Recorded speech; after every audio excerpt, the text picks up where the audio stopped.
The Hub is presented by Calvo Enterprises, Inc. If you're a farmer and someone unfamiliar stops by, don't be too alarmed. It may just be a census taker. Enumerators for the 2023 Guam Census of Agriculture will be visiting Guam farmers starting in March. The census is conducted every 5 years and is the only uniform, comprehensive, and impartial source of agriculture data for every state and county in the country. The census collects data on land use and ownership, operator characteristics, production practices, and income and expenditures. The data is used by ag producers, lawmakers, community planners, educators, and researchers to improve the industry. Responses are required by federal law, but the information is released as a whole, so no individual information is revealed. The results should be available to the public in the summer of 2025. Coming up on The Hub, our conversation with the organizers of the local census effort, who will explain how important it is, not just to the farmers, but to the entire community. Don't go away.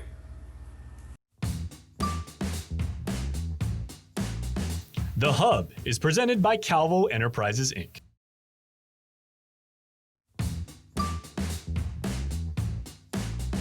The Hub is presented by Calvo Enterprises, Inc. Hafa day, everyone, and welcome to The Hub. I'm Nestor Lecanto. This week, we're going to talk about the upcoming Census of Agriculture, and our guests are Peter Barcinas with the UOG Cooperative Extension Service. His guest is Zulma Riberas with the USDA National Agricultural Statistics Service, and Roy Gamboa is the Deputy Director of the Guam Department of Agriculture. Thanks for joining us, folks. Thank you. Hey, thanks, Nestor. All right, Pete, let me start with you. Tell us, first of all, just to give us the foundation of the discussion, what is the Census of Agriculture and what's it for? For those familiar with any kind of census or big surveys, a lot of organizations rely on the reference, what are the official information about a particular issue or whatever, activity that the government monitors or tracks. So the census, we recently completed the census of population for the entire island, and now it's our version of doing a comprehensive survey of Guam farmers. So the foundation for this census of agriculture is part of our relationship with the U.S. Department of Agriculture. They oversee at the national level farmers across the nation filling out a similar census, and our version of localizing that census for Guam is our turn now to do our count. This survey is done every 5 years, and from the last survey, we hope to increase our coverage of qualified farmers that meet the farm definition. All right. And Ms. Zulma, maybe you could elaborate on, what the importance of this census is? The importance of the census is that it is the official source of agricultural statistics for Guam. And these are the numbers that the U.S. Congress will look at when there's any typhoon or when funding related decisions are made. These are the official statistics for the number of farms and the production on the island. Okay. And Roy, what is the Department of Agriculture's role in all this? So Department of Agriculture has a great relationship with the University of Guam.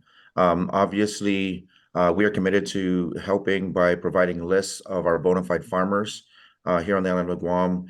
And if need be, use our field technicians, our agricultural technicians and agricultural management specialists to possibly help with the introductions of the farmers in our programs, just to make the census move a lot smoother. All right. And Pete, this will begin this month. How is it shaping up? Do you have enough enumerators? Are you reaching out already to farmers through Department of Agriculture, as Roy mentioned? Part of our first phase is doing definitely the outreach and trying to get the word out through the right way. Doing our version of courtesy visits with all the cooperators that are supporting this work.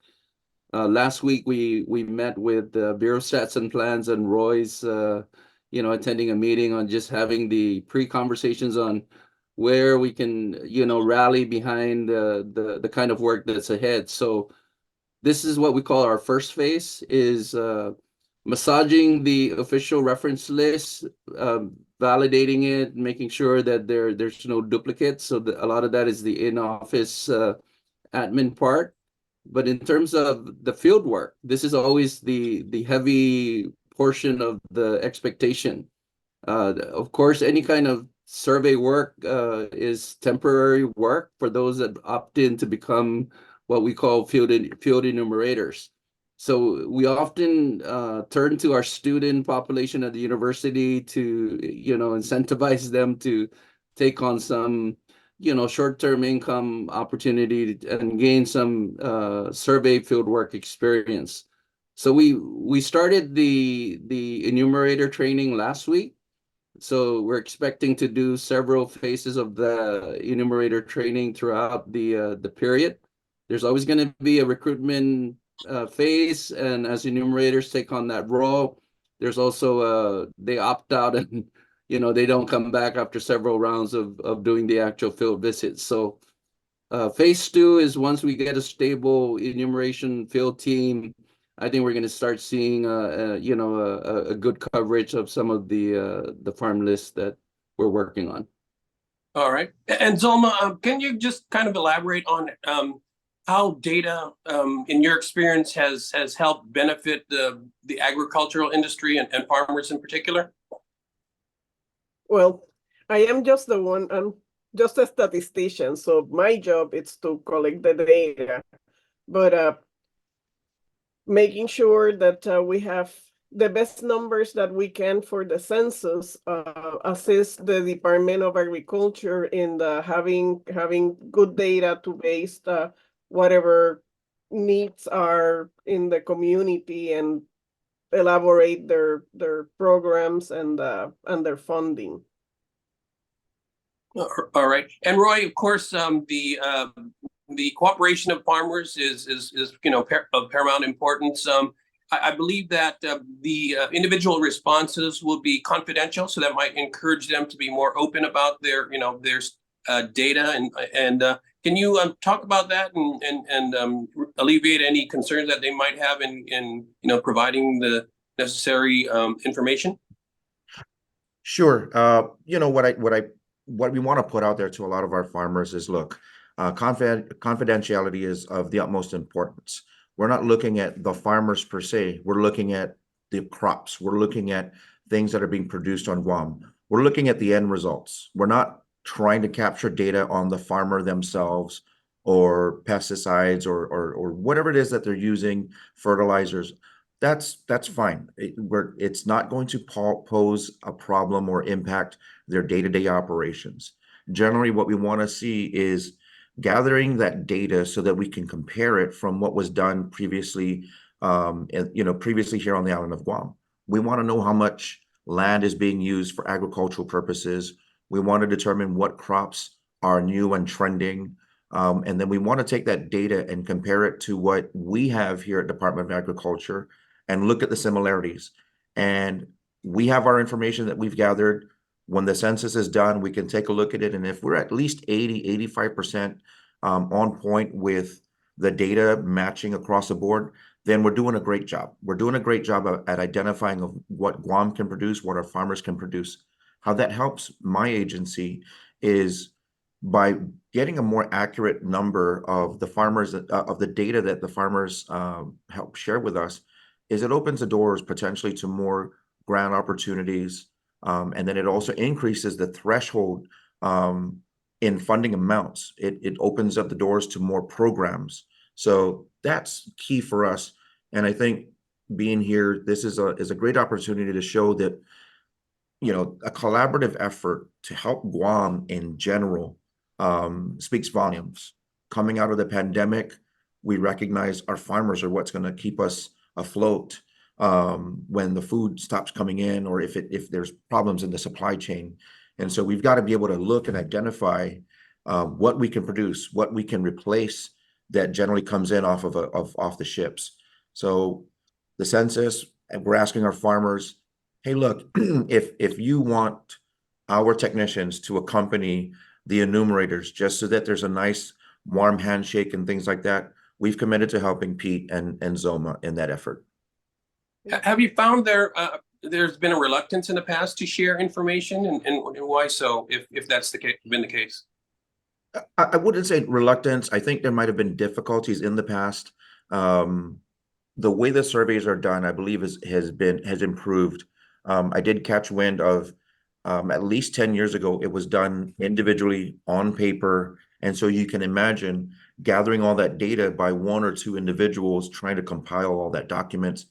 And with a limited time window of actually conducting the field surveys, the actual sample was actually a lot smaller than what I believe we have now.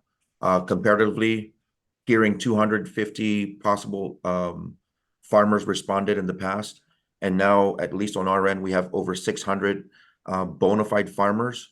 We want to close that gap and get at least the 600 farmers to be able to respond, so we can get a more accurate view of what Guam is capable of, and then if there's room to grow, and then again also identify other programs that we can help work with USDA, offer to our farmers, so we can be the go-between based on that data that's gathered. Reluctancy, I don't think it's a big portion of it. It's just a matter of the timing. And now that there's a bigger drive with a collaborative effort between the University of Guam, the census team, and our agency, I think we'll get a lot better results this time around. Yeah, Pete, I mean, going from 250 to 600, that's a big jump. Are you guys prepared to handle that increase?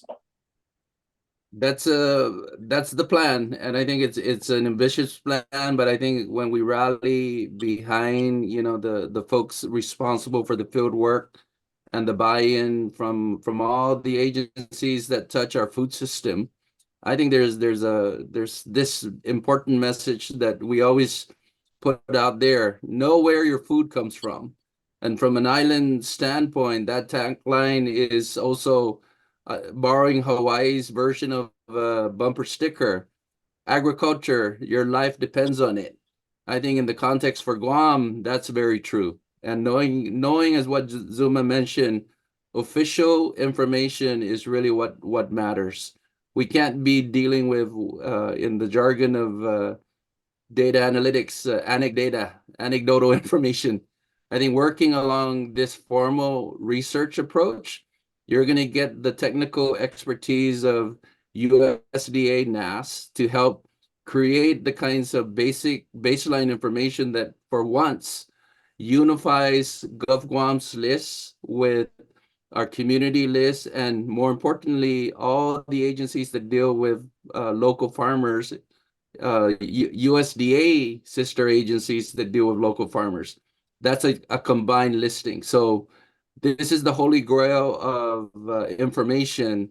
And I think anybody that doesn't understand this is really up for not more policing, but it's more having a base, a basis to know that when you contribute to submitting de-identified information about how food is produced and grown, it drives future grants, and it drives more direct funding for programs that USDA is willing to fund if the information shows that there's a need for that.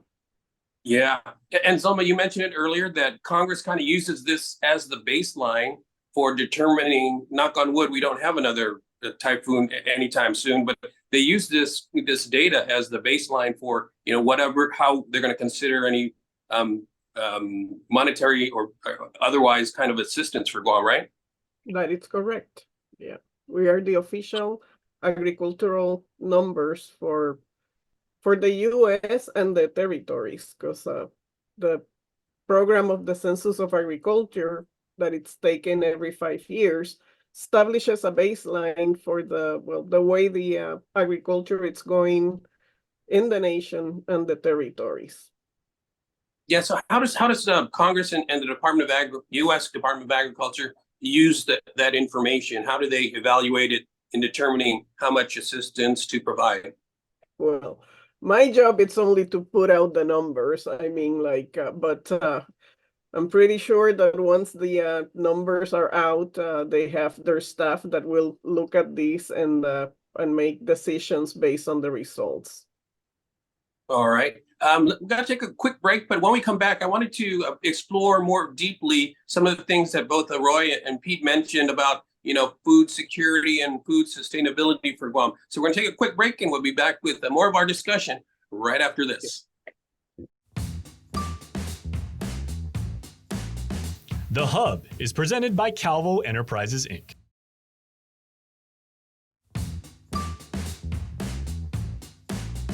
The Hub is presented by Calvo Enterprises, Inc. Welcome back, everyone, to The Hub. I'm Nestor Lecanto. We're speaking with Pete Barcinas and Zilma Rivera of the USDA. And Pete, of course, is with UOG Cooperative Extension. And Roy Gamboa is the Deputy Director of the Department of Agriculture. Folks, we were talking before the break about, how this census that you guys are going to be doing this month will help with, not only just gathering baseline information about, farming on Guam, but also maybe help in projecting what Guam's food needs are and how important food security is. So I wanted to dig deeper into that discussion, Roy. Talk about food security and food sustainability on Guam and where we're at right now in the aftermath of Typhoon Mawar, which kind of exposed a lot about that issue. And thanks for bringing that up, Lester. We're very similar with Hawaii when it comes to our reliance on imported food stocks, imported food items. And because of technology, it's become a lot easier to go to the supermarket than it is to go to your local farmer's market or things like that. And we're trying to bring back the resurgence and the importance of the farmer. Ask most 5-year-old kids, where does food come from? And they'll tell you it's the supermarket. But in truth, it comes from the farmers. And we definitely want to support, of course, the efforts with the census, because it's going to allow my agency to seek out not only more grants, but larger grants to help reduce the reliance on the imported food items. I believe Guam relies at least 98% or better on for food coming in from off island, coming in from the ships. Hawaii is closer to 95 or 96%. And in recent trips out there as well, the overall goal out here in the Pacific is to become more self-sufficient. We've got the Bonafide Farmers Program, where it's not only commercial farmers, but now we also have subsistence farmers. We've worked out micro grants for people that are interested in just getting into farming, where you can grow in your backyard. And we definitely want to look at these programs where I believe we're coming up on grant for the micro grants. We're looking at phase 4 coming out, where it's gonna be close to an additional 200,000 that'll be awarded to individuals that successfully meet the criteria. Now, 200,000 sounds great, but I'd rather be saying we're going to be giving out 1 million or 2 million to expand and help them grow and replace these items. And so food sustainability is a huge priority for our agency. We're not only starting with our farmers that are capable of doing this right now.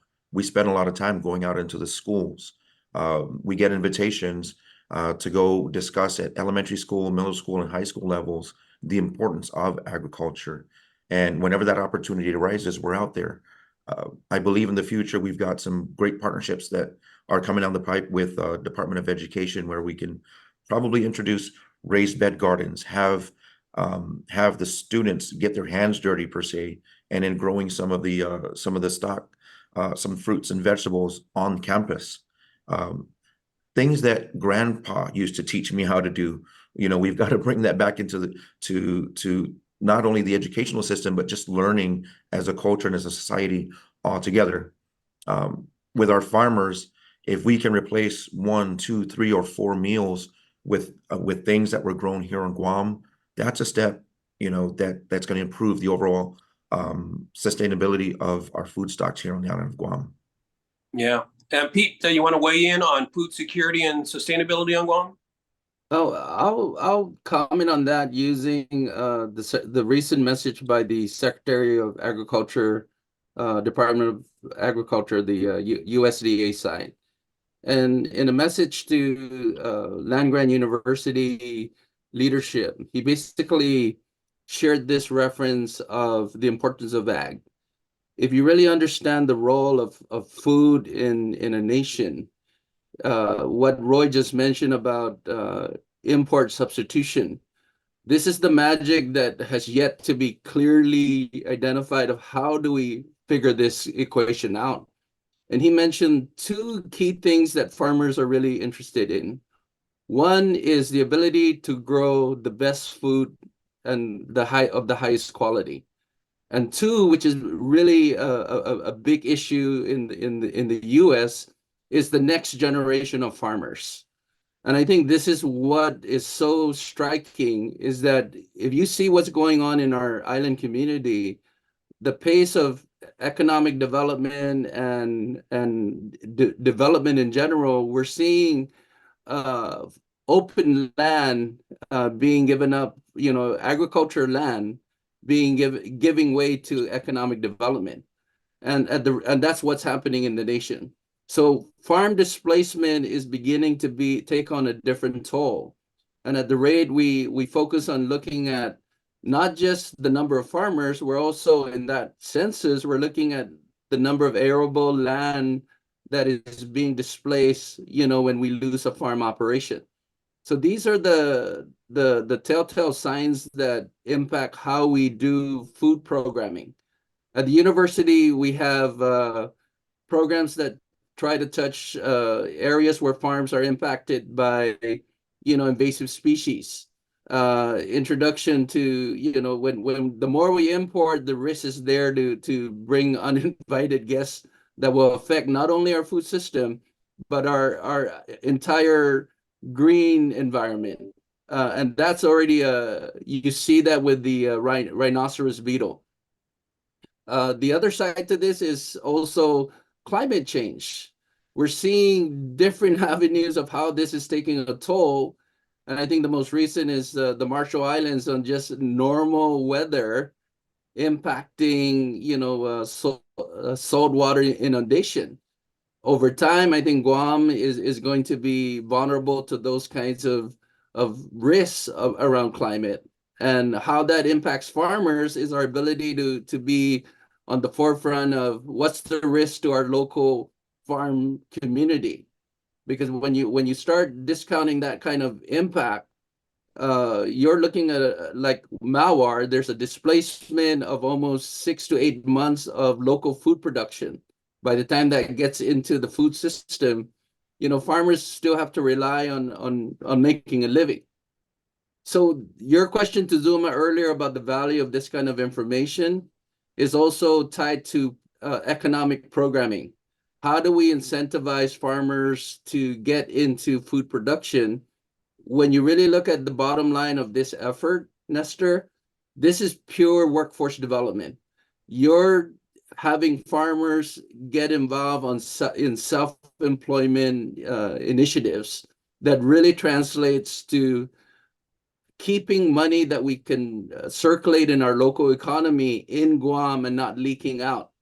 If you've been to the supermarket lately, our local produce is receiving a high